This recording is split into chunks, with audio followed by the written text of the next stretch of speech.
أعوذ بالله من الشيطان الرجيم. بسم الله الرحمن الرحيم. وآتوا اليتامى أموالهم ولا تتبدلوا الخبيث بالطيب ولا تأكلوا أموالهم إلى أموالكم إنه كان حوبا كبيرا.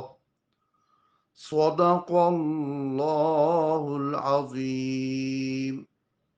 ترجمہ: اور یتیموں کو ان کے مال دو اور ستھرے کے بدلے گندا نہ لو، اور ان کے مال اپنے مالوں میں ملا کر نہ کھا جاؤ، بے شک یہ بڑا گناہ ہے۔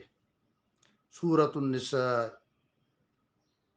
شان نزول: اس آیت مبارکہ کا شان نزول یہ ہے کہ ایک شخص کی نگرانی میں اس کے یتیم بھتیجے کا کثیر مال تھا۔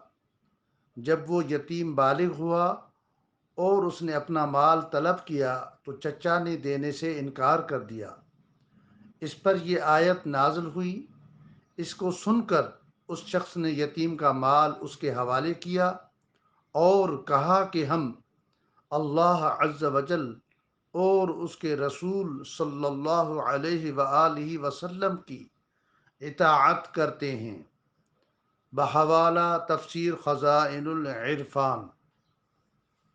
دعا ہے کہ اللہ تبارک و تعالی قرآن مجید و فرقان حمید کی تعلیمات پر ہمیں عمل کرنے کی توفیق عطا فرمائے۔